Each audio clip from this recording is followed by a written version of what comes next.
கந்தன் காலடியை வணங்கினான் கடவுள்கள் யாவரையும் வணங்குதல் போலே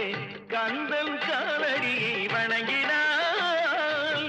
கடவுள்கள் யாவரையும் வணங்குதல் போலே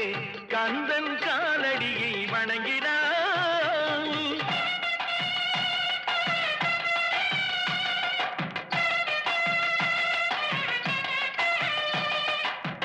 தந்தை பரமனுக்கு சிவகுருநாதன் தாயார் பார்வதியின் சக்திதானே வேலன் சிவசக்திதானே வேலன் தந்தை பரமனுக்கு சிவகுருநாதன்